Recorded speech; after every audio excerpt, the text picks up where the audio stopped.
नमस्कार साथियों, स्वागत है आप सभी का wifi study live ISPCS YouTube channel पर। और साथियों, मैं हूं आपके साथ ए फॉर आज़ाद।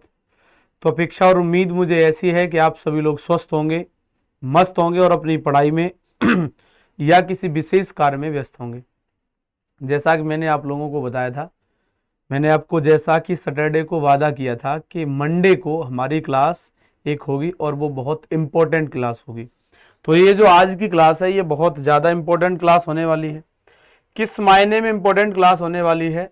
तो ये इस मायने में इम्पोर्टेंट क्लास है जो आपको समझना होगा कि वास्तविकता ये है, आपने जो एक्ट पढ़े हैं या जिसे हम कह सकते हैं कॉन्स्टिट्यूशनल डेवलपमेंट, है ना, डेवलपमेंट, ये जो आप पढ़ रहे हैं संवैधानिक विकास, इस संवैधानिक विकास को पढ़ने के क्रम में आप लोगों ने 1773 से लेकर के, ये रेगुलेटिंग एक्ट है, क्या है, रेगुलेटिंग एक्ट 1773, यहां से लेकर के 1853 तक आपने पढ़ लिया है। 1853 में एक दो प्रोविजन रह गए हैं, आपको पता है, उसको मैं पढ़ा दूंगा। तो आपने 1773 से लेकर के, ये चार्टर एक्ट है, चार्टर एक्ट 1853, ये अंतिम चार्टर एक्ट है। यहां तक आपने पढ़ा है। यहां तक आपने जो पढ़ा है, इसके बीच में आप लोगों के सामने हो सकता है कुछ ऐसे फैक्ट, हो सकता है कुछ ऐसे कंसेप्ट दोनों को मिलाएं तो प्रोविजन ऐसे हो सकते हैं जिनको मैंने आपको क्लास में न पढ़ाया हो। उसकी मूल वजह क्या है कि जो भी एक्ट है, चाहे हम 1773 का ही रेगुलेटिंग एक्ट ले लें, इस रेगुलेटिंग एक्ट के एंगल आप देखेंगे तो दो एंगल आपको बनते हुए नजर आएंगे। कितने एंगल? दो एंगल आपको इसके बनते हुए नजर आएंगे। कौन सा? एक पॉलिटिकल एंगल, है ना, पॉलिटिकल एंगल, और दूसरा हिस्टोरिकल एंगल, है ना, हिस्टोरिकल एंगल। तो मैंने पॉलिटिकल एंगल को लेकर के चल रहा हूं। हो सकता है हिस्टोरिकल एंगल पर कोई प्रोविजन ऐसा हो जिसकी मैंने चर्चा न की हो, लेकिन आपने तो वो सार्वभौमिक रूप में पढ़ा होगा, फिर आपको दिक्कत होगी कि सर वो आपने डिस्कस नहीं किया, एक प्रोविजन था जो छूट गया है। तो इसलिए मैंने कोशिश की कि मैं वास्तव में हिस्टोरिकल एस्पेक्ट को भी आपके सामने रखूं पॉलिटिकल के साथ। और ये मैं, चूंकि अब मैं पढ़ाऊंगा आपको 1853 का एक्ट, जो दो तीन प्रोविजन बचे हैं, इसके बाद में बताऊंगा आपको 1858 का भारत शासन अधिनियम। ठीक है, तो यहां तक की चीजें आपकी पूरी की पूरी क्लियर हो जाएं। कहां से लेकर के? 1773 से लेके। तो मैं इसलिए एक ऐसा सेशन ले रहा हूं, अभी जो आज का सेशन है, जिसमें जो कुछ छूटा होगा वो आ जाएगा, प्लस MCQ आ जाएंगे आपके। जो जो आपको MCQ सॉल्व करने हैं वो MCQ आपके इसमें आ जाएंगे, जो आपको ध्यान रखने हैं। ठीक है, और चूंकि मेरे सामने कमेंट नहीं है तो आप लोगों को कोई असुविधा ना हो, इसके लिए मैं थोड़ा स्लो बोलूंगा और सामने से मैं हट जाया करूंगा, तो आप देख लिया करना आराम से। ठीक है, तो चलिए फिर हम बातचीत कर रहे हैं। और बातचीत के क्रम में सबसे पहली बात जो हमने जानी थी वो ये संवैधानिक विकास के क्रम में कि ब्रिटिश सरकार ने कंपनी में व्याप्त भ्रष्टाचार, कंपनी में, ईस्ट इंडिया कंपनी में जो भ्रष्टाचार व्याप्त था, कहां पर? ईस्ट इंडिया कंपनी में, EIC, ईस्ट इंडिया कंपनी में जो आप लोगों ने देखा था करप्शन, क्या था? करप्शन था। और क्या था? कुप्रशासन, इसके अलावा मिस एडमिनिस्ट्रेशन। ये दो बहुत बड़ी प्रॉब्लम थी, है ना, मिस एडमिनिस्ट्रेशन और करप्शन। इनको समाप्त करने के लिए, यानी भ्रष्टाचार को, कुप्रशासन को दूर करने के लिए कंपनी ने रेगुलेटिंग एक्ट लाया, जिससे भ्रष्टाचार समाप्त हो जाए और कुप्रशासन समाप्त होगा तो प्रशासन या सुशासन, ऐसा कुछ आएगा। तो इस वजह से कंपनी ने ये रेगुलेटिंग एक्ट जो है लाया, यानी रेगुलेटिंग एक्ट 1773 क्यों आया, उसका एक उद्देश्य ये है जो आप जान गए हैं। ठीक है, अगली बात, इसके तहत, किसके तहत? 1773 का जो रेगुलेटिंग एक्ट है, इसके तहत मद्रास और बंबई प्रेसिडेंसियों को कलकत्ता प्रेसिडेंसी के अधीन कर दिया। मैंने आप लोगों को बताई थी एक बात कि ये जब एक्ट आया था तो 1773 के रेगुलेटिंग एक्ट से एक चेंज हुआ था। वो चेंज क्या हुआ था कि जो बंगाल का गवर्नर हुआ करता था, गवर्नर ऑफ बंगाल, इसको क्या बना दिया गया, गवर्नर जनरल ऑफ बंगाल, है ना। यानी जो गवर्नर हुआ करता था वो क्या बन गया, गवर्नर जनरल। मतलब नाम पहले हल्का सा था, भारी भरकम सा नाम लग रहा है। तो भारी भरकम क्यों, क्योंकि इसकी जो पावर्स हैं वो बढ़ गई, पावर जो है इसकी वो बढ़ गई, इसकी फंक्शनिंग बढ़ गई, इसके कार्य बढ़ गए, फंक्शंस इसके इंक्रीज हो गए। और क्या देखेंगे, इसका जो क्षेत्राधिकार है, ज्यूरिडिक्शन, तो वो भी आपको बढ़ता हुआ दिखाई देगा, क्षेत्राधिकार। इस वजह से या इन वजहों से गवर्नर जो है वो कौन बन गया, गवर्नर जनरल बन गया, क्योंकि इसके पास अब शक्ति ज्यादा है, इसके पास अब कार्य ज्यादा है, इसका क्षेत्राधिकार ज्यादा है। इसका क्षेत्राधिकार बंगाल तक था, कहां तक था, बंगाल तक सीमित था, बंगाल तक सीमित था। और ये जो अब देख रहे हैं आप बंगाल का गवर्नर जनरल, इसका क्षेत्राधिकार बंगाल के अलावा और कहां पर पहुंच गया, तो मद्रास के अलावा बंबई, ठीक है, बंबई।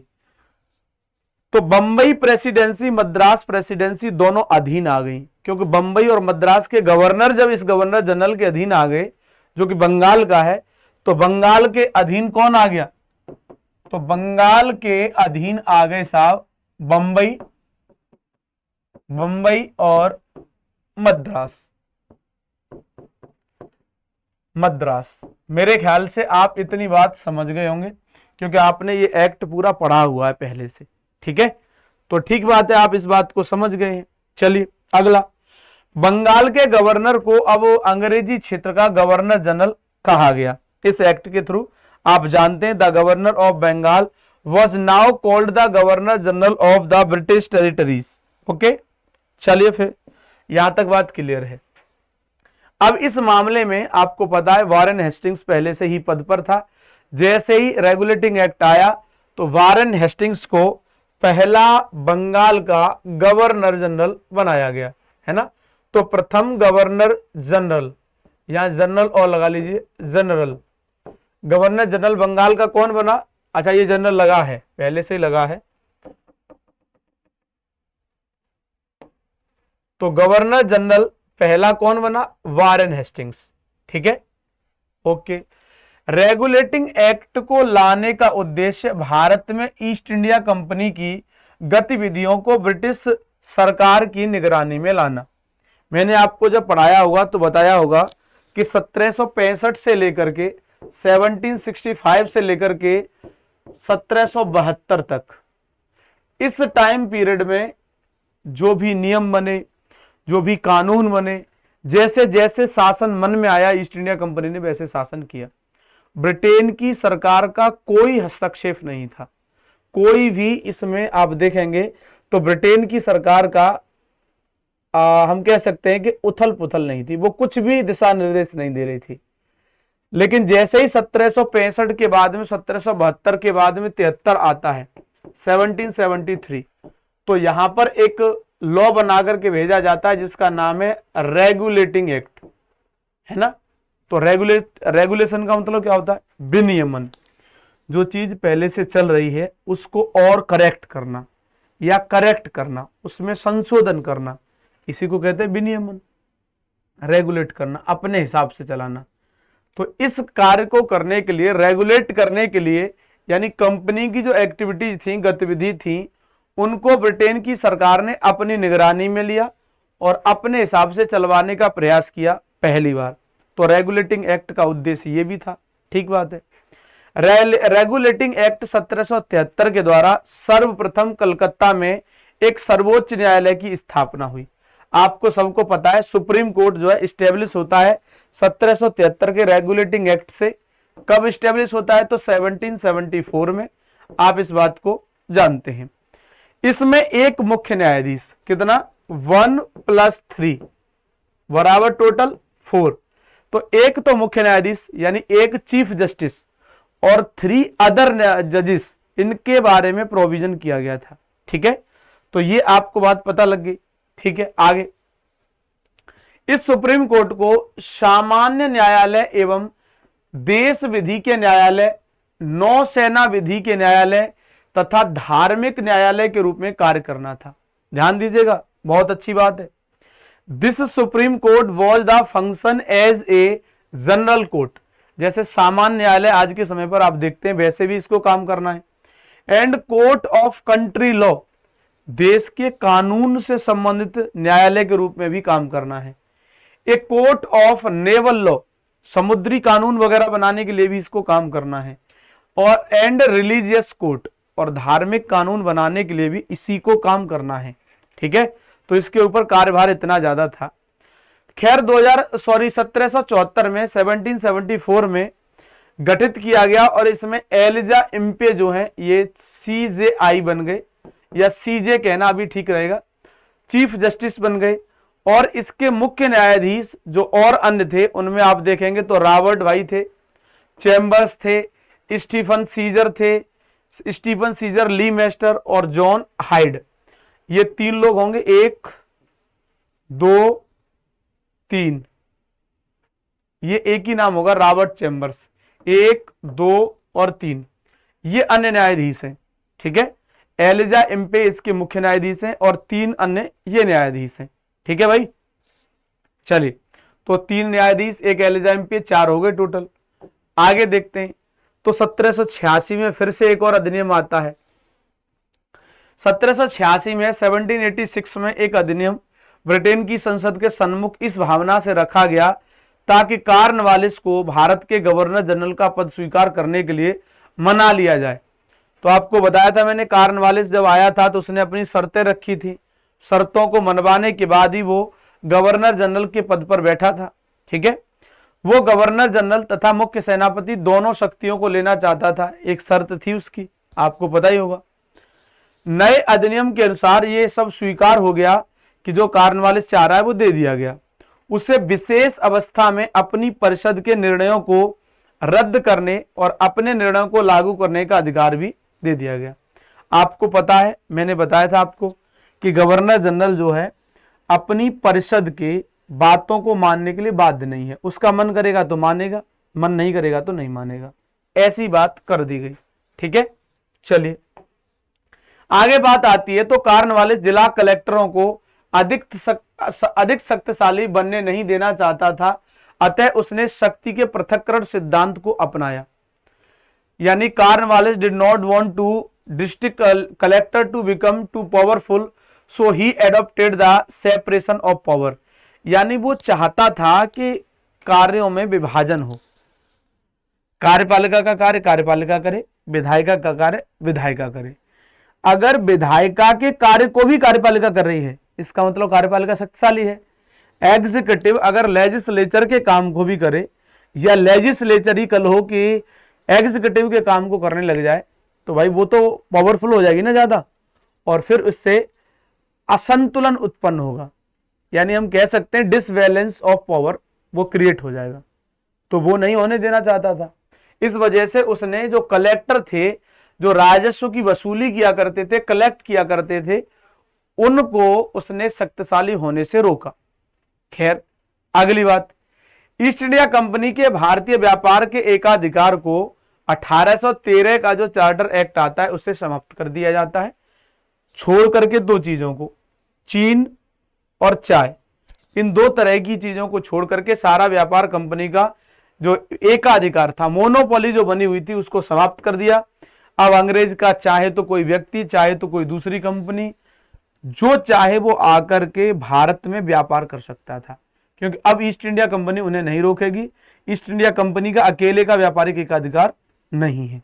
ठीक है, चलिए इसी एक्ट से जो 1813 का चार्टर एक्ट है, इसी के द्वारा कंपनी को अगले 20 वर्षों के लिए भारतीय प्रदेशों तथा राजस्व पर नियंत्रण अधिकार दिया गया। यानी आपको एक और बात ध्यान रखनी है कि इसके द्वारा भारत के जितने प्रदेश थे जिनको ईस्ट इंडिया कंपनी ने ऑक्युपाई कर रखा था, उन प्रदेशों पर तथा राजस्व पर, रेवेन्यू पर कंट्रोल का राइट दिया गया था। तो ये बात आपको ध्यान रखनी है। अब 20 साल बाद क्या आएगा? 1833 का चार्टर एक्ट आएगा।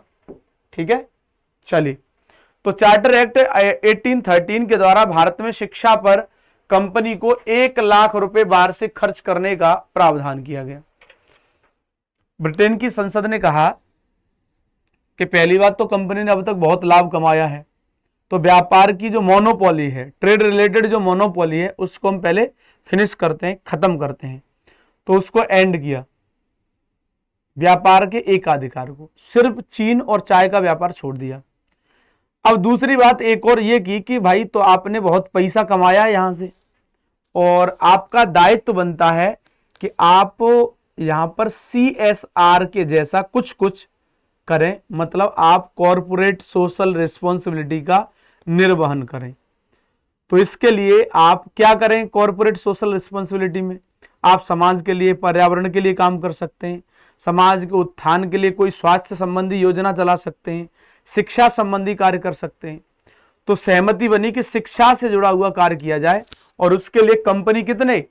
1 लाख रुपए वार्षिक खर्च करेगी, यानी 1 ईयर में 1 लाख रुपए एक्सपेंडिचर किया जाएगा एडुकेशन के लिए। ठीक है, ठीक है, ये बात हो गई। 1833 का कंपनी के द्वारा जो चार्टर एक्ट लाया गया, कंपनी के लिए लाया गया जो चार्टर एक्ट, इसने सभी वाणिज्यिक अधिकार समाप्त कर दिए तथा उसे भविष्य में केवल राजनीतिक कार्य ही करने थे। मैंने आपको बताया ट्रेड रिलेटेड जो मोनोपोली थी अब पूरी तरह से खत्म हो गई 1833 में। आगे जो चीन और चाय का मामला बचा था वो भी समाप्त हो गया। तो अब कंपनी पूरी तरह से पॉलिटिकल फंक्शनिंग में रह गई, कॉमर्शियल फंक्शनिंग में नहीं रही। इस अधिनियम द्वारा बंगाल का गवर्नर जनरल अब समूचे भारत का गवर्नर जनरल बन गया। आपको यह भी बात मैंने बताई थी कि 1833 का जो चार्टर एक्ट आता है, इसके द्वारा जो गवर्नर जनरल था बंगाल का, गवर्नर जनरल ऑफ बंगाल, इससे क्या बना दिया गया? Governor general of India. और इस पद पर पहली बार कौन नियुक्त हुआ? तो आप सब लोग जानते हैं, lord William Bentinck. William Bentinck, ठीक है, ये लॉर्ड विलियम बेंटिंग इस पद पर पहली बार चुने गए, यानी भारत के प्रथम governor general lord William Bentinck. ठीक है, इस अधिनियम द्वारा कानून बनाने के लिए गवर्नर जनरल की परिषद में एक कानूनी सदस्य को चौथे सदस्य के रूप में सम्मिलित किया गया। जो काउंसिल हुआ करती थी गवर्नर जनरल की, council of governor general, council of governor general, तो इसमें 4 मेंबर होते थे। 4 मेंबर में एक मेंबर ऐसा बना दिया गया जो 4th मेंबर था, जो वास्तव में लॉ रिलेटेड काम देखेगा या लीगल मेंबर होगा। लीगल मेंबर बना दिया गया, और लीगल मेंबर के रूप में चौथे व्यक्ति को जो जोड़ा गया, उनका नाम आप लोग जानते हैं, उनका नाम है Lord Macaulay. Lord Macaulay, Lord Macaulay को इस पद पर बैठाया गया। जब यह कानून आया था 1833 का, और इसमें बात कही गई कि गवर्नर जनरल की काउंसिल में जो 4 सदस्य हैं, उनमें एक सदस्य लीगल मेंबर होगा, यानी एक सदस्य कानूनी सदस्य होगा जो कानून की देखभाल करेगा, उस संदर्भ में सुझाव देगा। तो उस पद पर बिठाने के लिए पहले यह बात चली कि किसको बिठाया जाए, तो उसमें एक कंडीशन जोड़ी गई कि इस पर बैठने के लिए भारतीय कोई योग्य नहीं है, भारतीयों को इससे बाहर कर दिया गया। वह सदस्य भारतीय नहीं बल्कि अंग्रेज होना चाहिए। तो अंग्रेज सदस्य की बात आई तो अंग्रेज ही आएगा। तो आया कौन? Macaulay, Lord Macaulay. ठीक है, तो ये 1833 की बात थी। अब बात आ रही है 1853 की।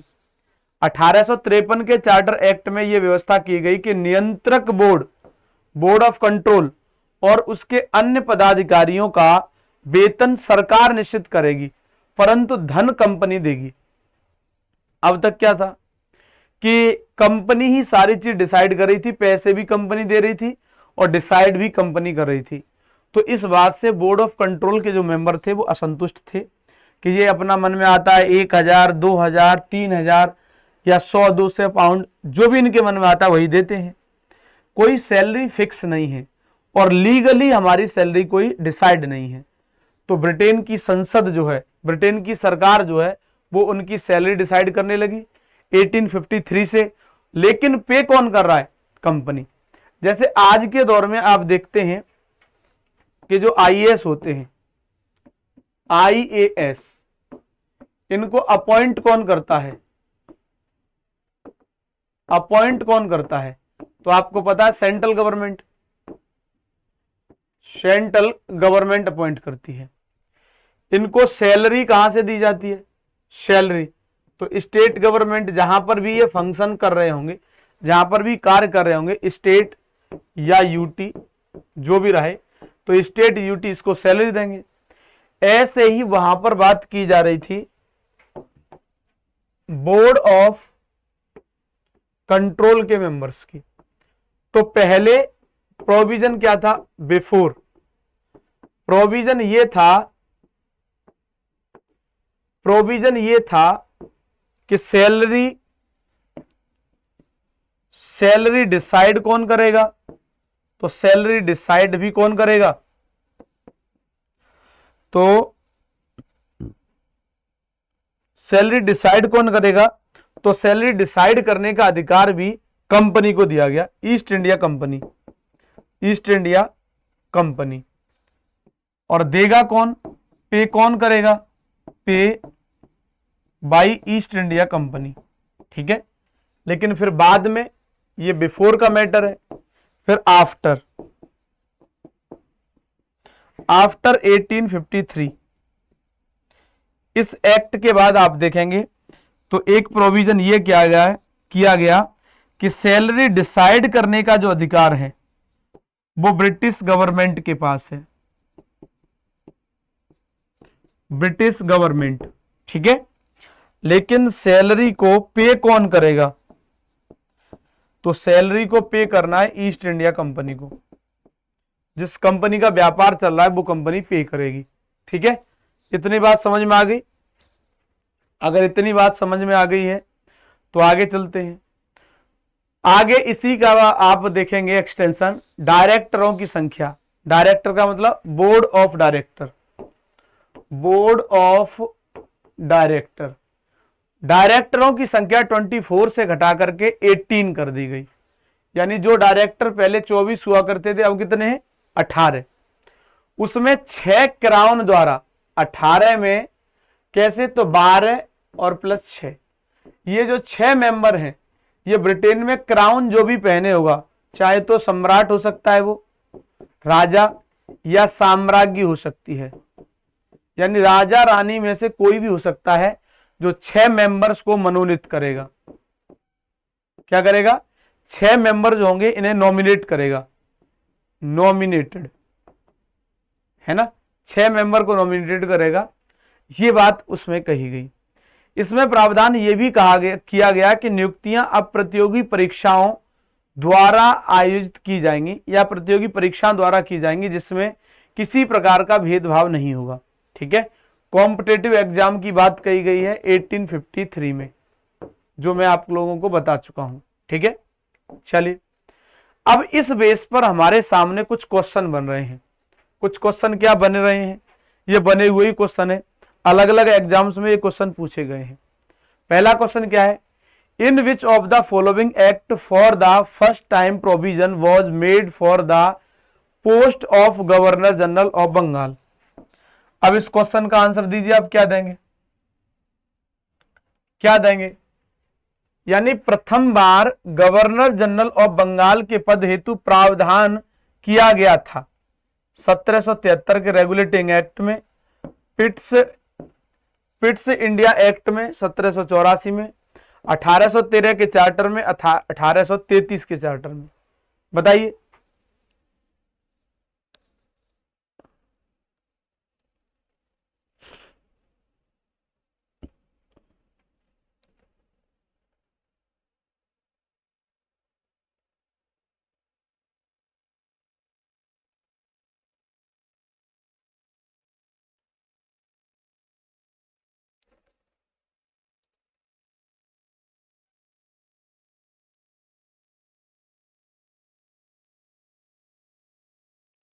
चलिए, तो आप समझ गए होंगे 1773 का जो रेगुलेटिंग एक्ट आया था, इस रेगुलेटिंग एक्ट ने एक काम किया था कि बंगाल का जो गवर्नर था इसको पावर ज्यादा दे दी थी, बंगाल के गवर्नर को ज्यादा पावर दी, और इसके कंट्रोल में कौन, मद्रास और बॉम्बे, इन दोनों को किया।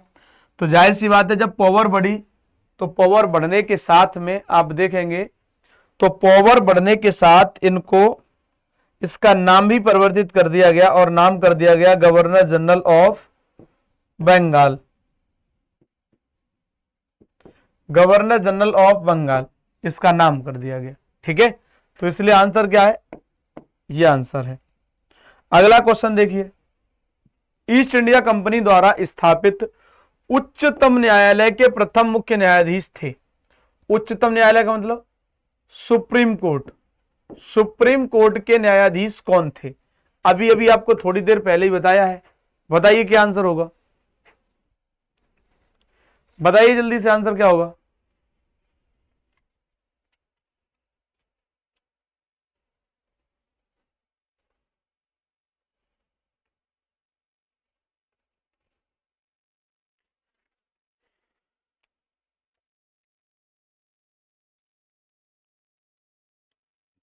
चलिए देखिए, अभी अभी आपको बताया था कि एलिजा इम्पे तो मुख्य न्यायाधीश थे, इनके अलावा तीन और भी न्यायाधीश थे। तीन न्यायाधीशों में कौन कौन थे? तो रॉबर्ट चैम्बर्स,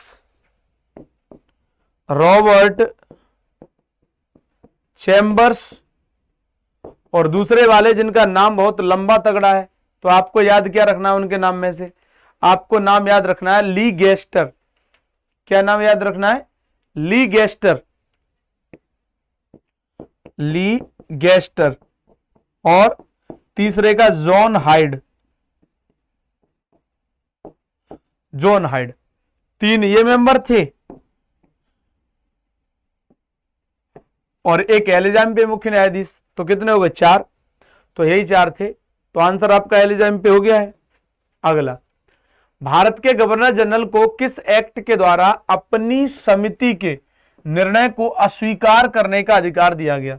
मैंने आपको उस दिन भी पढ़ाया था, आज भी बताया है कि गवर्नर जनरल को यह राइट किस एक्ट में दिया गया कि वो चाहे तो अपनी काउंसिल के मेंबर्स की सलाह को न माने। बताइए जल्दी से।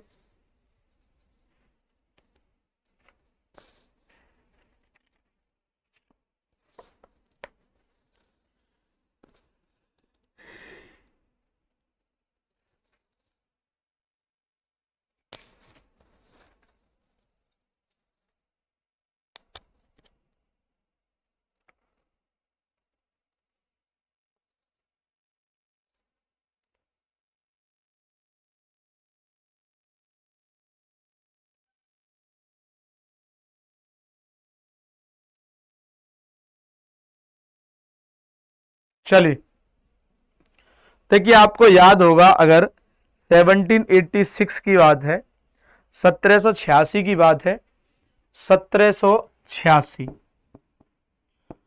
एक व्यक्ति है कार्नवालिस, कार्नवालिस, इससे कहा जा रहा है कि भैया आप गवर्नर जनरल बन जाइए, गवर्नर जनरल बन जाइए, बंगाल का गवर्नर जनरल। तो इसने दो कंडीशन रखी, दो कंडीशन, दो कंडीशन क्या क्या रखी? पहली कंडीशन तो ये रखी कि जो काउंसिल है, जो परिषद है, काउंसिल, विशेष मामलों में काउंसिल की सलाह को मैं नहीं मानूंगा, मेरी बात जो होगी वही लागू होगी काउंसिल पर। ठीक है। दूसरी बात यह कही कि मैं गवर्नर जनरल के साथ साथ में सेनापति का कार्य भी संभालूंगा, सेनापति भी मैं ही रहूंगा। ठीक है, आप लोगों को पता होगा, तो वही बात है 1786 आंसर होगा। अगला देखिए, निम्नलिखित में से किस अधिनियम के तहत लॉर्ड कॉर्नवालिस को अपनी काउंसिल के फैसलों को रद्द करने का अधिकार मिला था? बताइए आंसर, बहुत इजीली बता देंगे इसको तो।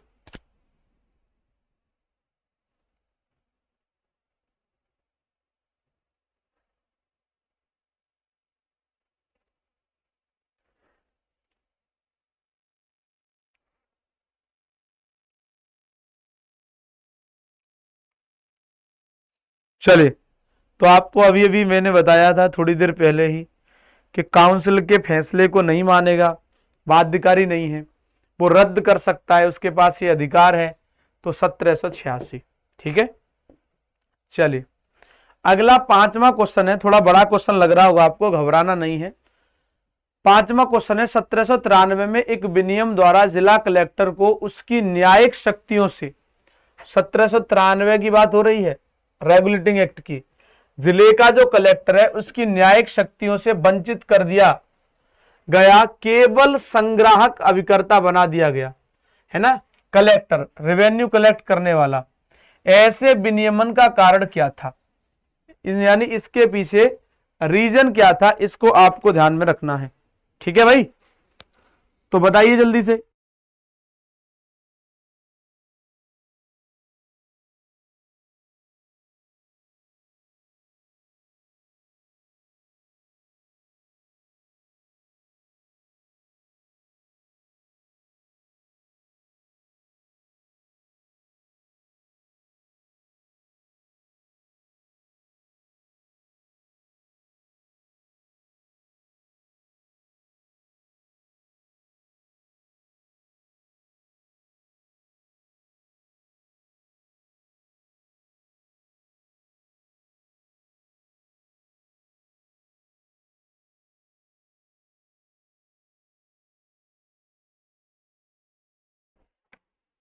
हाँ जी, तो एक बात आपको यह पता लगी, जो आपने जान ली कि 1793 में आखिर ऐसा किया गया, तो इसके पीछे रीजन क्या रहा होगा।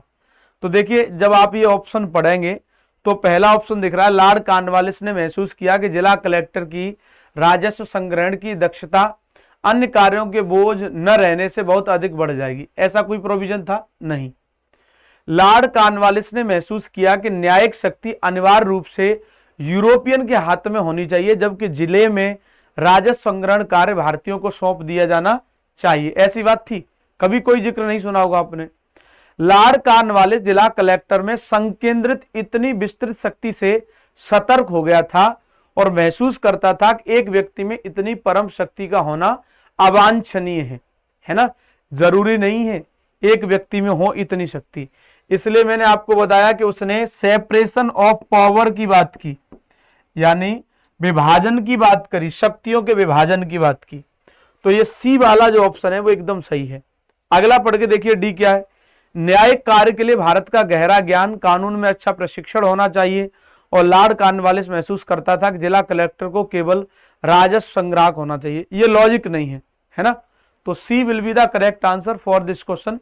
ये यूपीएससी ने 2010 में क्वेश्चन पूछा था, यूपीएससी 2010 में ये क्वेश्चन पूछ चुकी है। चलिए, अगला क्वेश्चन आप देख रहे होंगे, ये तो इंग्लिश है उसी का। अगला क्वेश्चन आप देख रहे होंगे, किस अधिनियम के द्वारा ब्रिटिश संसद ने चाय और चीन के साथ व्यापार को छोड़कर ईस्ट इंडिया कंपनी के भारत के साथ व्यापारिक एकाधिकार को समाप्त कर दिया। तो व्यापारिक एकाधिकार को किस मामले में समाप्त किया, बताइए, आंसर कीजिए जल्दी से।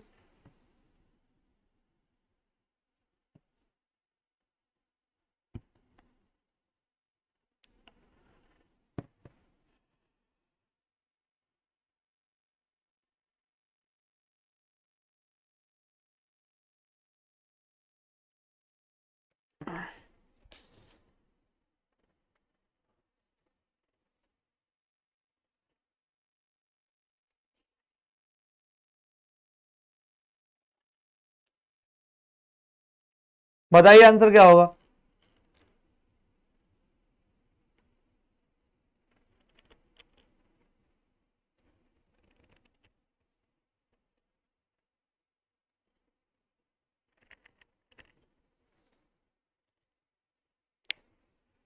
तो आपको जाहिर सी बात है पता है कि चीन के साथ व्यापार और चाय का व्यापार, इसे छोड़ करके पूरा व्यापारिक एकाधिकार समाप्त कर दिया गया था 1813 के चार्टर अधिनियम में। सब बताया हुआ आपको।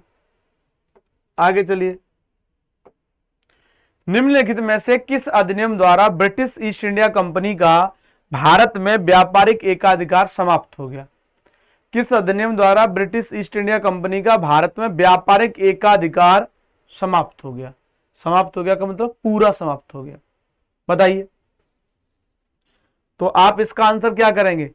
पूरी तरह से समाप्त किस में हुआ है? 1833 में हुआ है। ठीक है, तो 1833 आंसर करेंगे। अगला, चार्टर अधिनियम 1813 भारत के लिए महत्वपूर्ण समझे जाने का निम्नलिखित में से कौन सा एक कारण है? किस वजह से 1813 का जो चार्टर एक्ट है वो महत्वपूर्ण माना जाता है? इसने ईसाई मिशनरियों द्वारा भारत में प्रचार पर रोक लगा दी? नहीं, रोक नहीं लगाई थी। इसने भारत के औद्योगिकरण पर जोर दिया? नहीं, ऐसा नहीं है। इसके द्वारा भारतीयों की शिक्षा के लिए वित्तीय प्रावधान किया गया? हाँ, 1 लाख रुपए वार्षिक, है ना। 1 लाख रुपए वार्षिक कौन खर्च करेगा? East India company. 1 लाख रुपए वार्षिक, 1 लाख पर ईयर, है ना, पर ईयर। इसके द्वारा भारत में रेल तंत्र विकसित करने के लिए स्वीकृति दी गई? नहीं, ऐसा नहीं है। तो आंसर क्या होगा? C will be the correct answer for this question. अगला देखिए, चार्टर एक्ट 1833 में निम्न प्रावधानों में से कौन सा एक नहीं था? कौन से प्रावधान ऐसे थे जिनमें एक नहीं था? 1833 का जो चार्टर एक्ट आया उसमें कौन सा एक प्रोविजन नहीं था? अगर हम ये देखें, ईस्ट इंडिया कंपनी की व्यापारिक गतिविधियों का समापन, व्यापारिक गतिविधियों का। अगला, काउंसिल में परम सत्ताधिकारी के पदनाम को भारत के गवर्नर जनरल के पदनाम में बदलना। अगला, काउंसिल में गवर्नर जनरल को विधिकर्ता की सभी शक्तियां प्रदान करना। अगली, गवर्नर जनरल की काउंसिल में विधि सदस्य के रूप में एक भारतीय की नियुक्ति करना। यह बात को आपको पता लगी और इसका आंसर आपने देखते से ही सेलेक्ट कर दिया होगा। क्या आंसर होगा? सेलेक्ट कर दिया ना?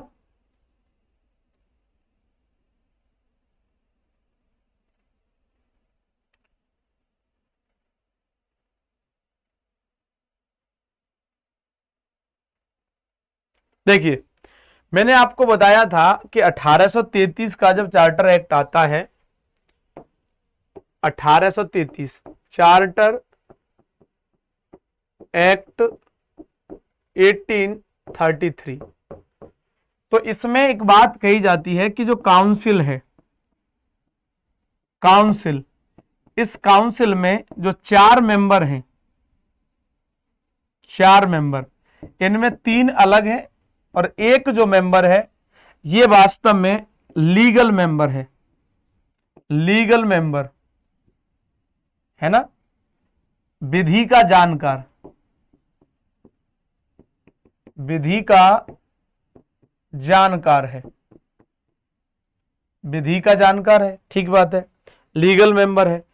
अब जो विधि का जानकार व्यक्ति है ये कहां का होगा? क्या भारतीय हो सकता है? क्या ये इंडियन व्यक्ति कोई हो सकता है इस पोस्ट पर? मैंने बताया था आपको नहीं। कौन होगा? ये ब्रिटिशर ही होगा, ब्रिटिशर होगा, अंग्रेज ही होगा। ठीक है, तो यहां पर 4 नंबर स्टेटमेंट जो हमारे पास दिया हुआ है, डी नंबर में गवर्नर जनरल की काउंसिल में विधि सदस्य के रूप में एक भारतीय की नियुक्ति, भारतीय नहीं होगा। तो गलत हमें पूछा, गलत यही है। ठीक है, समझ गए आप लोग? एक बार पढ़ लीजिए क्वेश्चन फिर से, नहीं तो फिर दिक्कत हो आपको।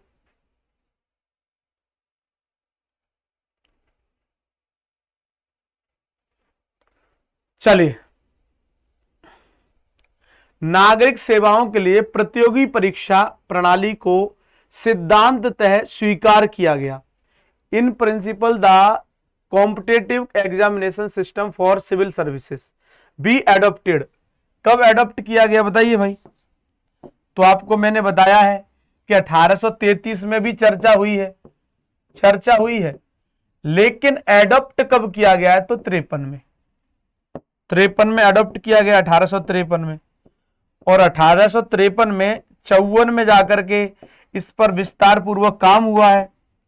55 में आप देखेंगे तो इसके लिए एग्जाम कंडक्ट करवाया गया। क्या हुआ? एग्जाम कंडक्ट करवाया गया है।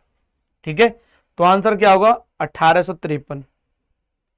अगला, निम्नलिखित में से किस कानून ने पहली बार भारत में एक क्रियाशील विधान परिषद का सृजन किया? क्रियाशील, ध्यान दीजिएगा। विच of the following acts created functional legislative council?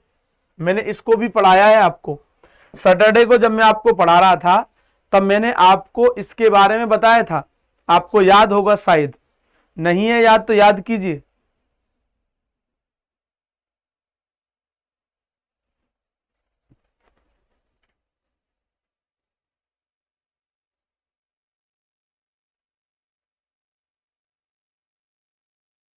चलिए, मैंने जब आपको पढ़ा रहा था तो लास्ट क्लास में मैंने सैटरडे को आपको यही तो पढ़ाया था, चार्टर एक्ट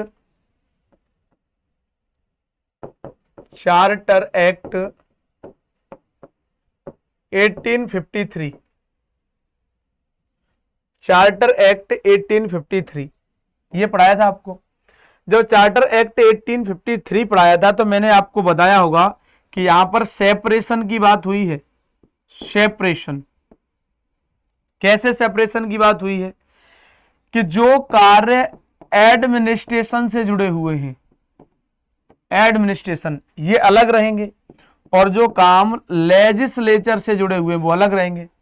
यानी प्रशासनिक और विधायी कार्यों को अलग अलग किया गया। विधायी और विधायी कार्यों के लिए आपको मैंने बताया था बोल बोलकर कई बार कि केंद्रीय विधान परिषद, केंद्रीय विधान परिषद, केंद्रीय विधान परिषद का प्रावधान किया गया और इसमें 6 सदस्य जोड़े गए नए, 6 सदस्य नए जोड़े गए। एक और बात जो उस दिन नहीं बताई थी आज बता देता हूं, इसमें मैक्सिमम जो मेंबर हैं, अधिकतम सदस्य जो हैं वो 12 सदस्य हो सकते हैं। कितने? 12 सदस्य हो सकते हैं। ठीक है, ये बात आपको ध्यान रखनी है। तो ये चार्टर एक्ट 1853 में कहा गया था और इसी पर ये क्वेश्चन पूछा गया है। क्रियाशील विधान परिषद, नाम बदल दिया है बस, केंद्रीय विधान परिषद, या इसको नई विधान परिषद, नई विधान परिषद, विधान परिषद, या आप इसको कह सकते हैं सेंट्रल लेजिस्लेटिव काउंसिल। ठीक है, ये इसके नाम है। तो इसी व्याप पर आंसर क्या लगेगा? 1853, 1853 इसका आंसर लगेगा। ठीक है, चलिए, निम्न में से किस एक वर्ष से ब्रिटिश सरकार अंतिम रूप से भारत एवं इंग्लैंड में एक ही समय साथ साथ इंडियन सिविल सर्विसेज ICS की परीक्षा आयोजित करने हेतु सहमत हुई थी? ये मैंने आपको पढ़ाया नहीं है, सैटरडे तक की क्लास में मैंने आपको ये पढ़ाया नहीं है, इसलिए शायद आपको ये ना आए। ठीक है, नहीं आएगा तो घबराने की कोई बात नहीं है, नहीं आएगा तो नहीं आएगा। अब आपको इसमें आंसर बता देता हूं, ये 1922 से काम होता है स्टार्ट। ब्रिटिश गवर्नमेंट ने जो एग्जाम है वो दोनों जगहों पर, है ना, दोनों जगहों पर एग्जाम कंडक्ट होगा, भारत और इंग्लैंड में। तो 1922 में दोनों जगह पर, भारत और इंग्लैंड दोनों जगह पर एक साथ में ICS का एग्जाम कंडक्ट हुआ था। ठीक है, तो ये 1922 है इसका आंसर। अगला देखें तो ये 1919 है, 41 इसमें स्टेटमेंट दिया है, तो ये भी अभी आप नहीं कर पाओगे। ये आप कर लोगे। बोर्ड ऑफ कंट्रोल की स्थापना, BOC, ये तो मैंने बताया था ना आपको। बोर्ड ऑफ कंट्रोल की स्थापना किस एक्ट के तहत की गई, किस अधिनियम के अंतर्गत की गई? क्या रेगुलेटिंग एक्ट में आ गया था बोर्ड ऑफ कंट्रोल? नहीं ना। क्या एक्ट ऑफ सेटलमेंट जो है इसमें आ गया था बोर्ड ऑफ कंट्रोल? सोच के बताइए, क्या इसमें आ गया था बोर्ड ऑफ कंट्रोल? जवाब होगा नहीं। चार्टर एक्ट 1813 में, उसमें भी नहीं। तो पिट्स इंडिया एक्ट 1784, तो इसमें आ गया था, एकदम इसमें आ गया था। ठीक है, तो पिट्स इंडिया एक्ट 1784, इसमें आप देखेंगे तो कंपनी के कार्यों को अलग अलग करने का प्रयास किया गया, बोर्ड ऑफ कंट्रोल और बोर्ड ऑफ डायरेक्टर्स। ठीक है, इन दोनों को कार्यों को अलग अलग दिया गया, तो इसलिए बोर्ड ऑफ कंट्रोल उसी समय पर इजाद हुआ था। यह बात आप लोगों को पता होगी। ठीक है, अगला, निम्नलिखित में से किस वर्ष वर्तमान उत्तर प्रदेश का प्राय संपूर्ण क्षेत्र बंगाल प्रेसिडेंसी से अलग करके आगरा प्रेसिडेंसी के अधीन किया गया था? बताइए, ये इसका आंसर क्या होगा?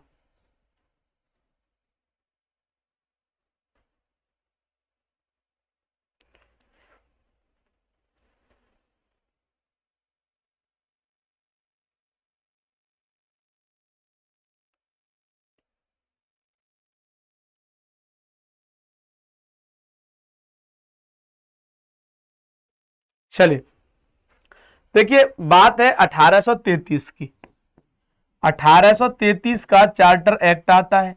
क्या आता है? Charter act. चार्टर एक्ट, इस एक्ट के थ्रू चौथी प्रेसिडेंसी बनाई जाती है। क्या बनाई जाती है? चौथी प्रेसिडेंसी।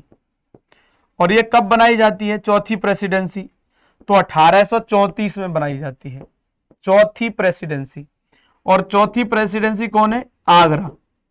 आगरा प्रेसिडेंसी, इसको बनाया गया चौथी प्रेसिडेंसी।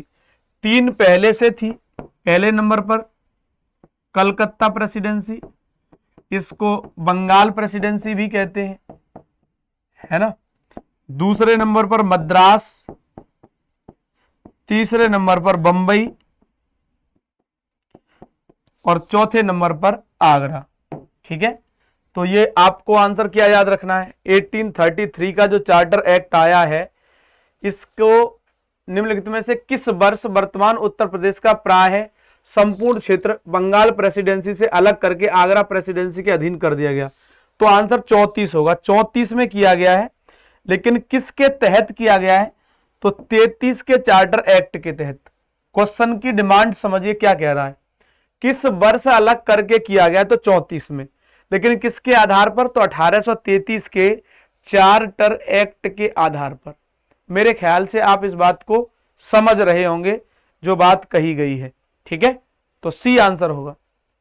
अगला क्वेश्चन, निम्नांकित में से किस एक्ट के द्वारा भारत के गवर्नर जनरल को अध्यादेश जारी करने की शक्ति दी गई? अध्यादेश, ordinance. Ordinances, power to issue ordinance, ये गवर्नर जनरल को किस एक्ट के तहत दी गई है? ये बात भी आप बताइए।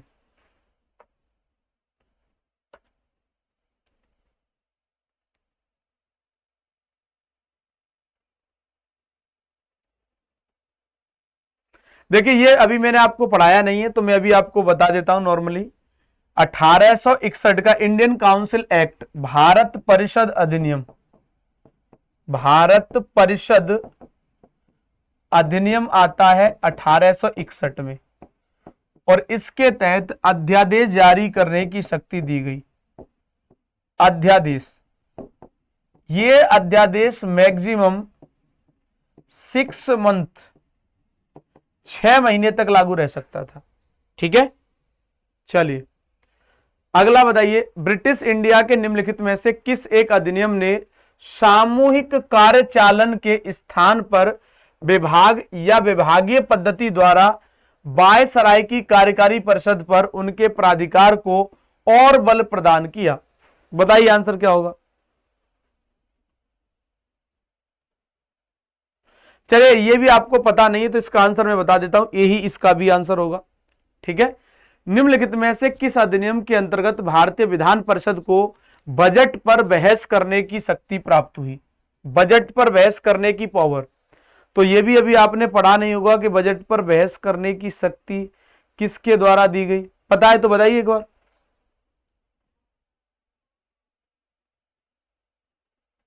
चले, नहीं पता है ना, तो 1892 इसका आंसर होगा, 1892। ठीक है, निम्नलिखित में से किस अधिनियम के द्वारा अंग्रेजों ने भारत में सर्वप्रथम परोक्ष निर्वाचन प्रणाली की शुरुआत की? परोक्ष निर्वाचन प्रणाली, परोक्ष का मतलब होता है इनडायरेक्ट, इनडायरेक्ट इलेक्शन सिस्टम। बता पाओगे क्या? बताइए।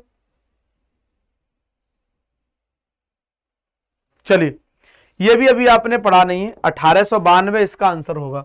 ठीक है, तो ये 19 क्वेश्चन आपने सॉल्व करके देखे। और मेरे ख्याल से जो मैं आपको एक बात बता रहा था कि 1773 से लेकर के 1853 के बीच में जो भी बातें हुई होंगी और जो छूट गई होंगी किसी एंगल पर, वो सब हमने कवर कर ली। कुछ क्वेश्चन भी सॉल्व कर लिए हमने, तो हमारा अब अभ्यास भी हो गया है। ठीक है, अगर किसी का कोई डाउट है तो मुझे बता दीजिए, फिर हम आगे बढ़ जाएंगे और आज की क्लास को हम समाप्त कर देंगे। ठीक है,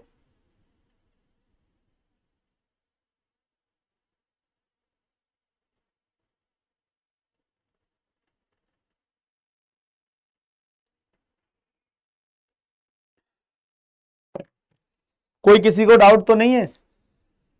कोई किसी को डाउट हो तो मुझे बता देना। ठीक है, चलिए फिर ख्याल रखिए अपना और अपनों का। Thank you so much.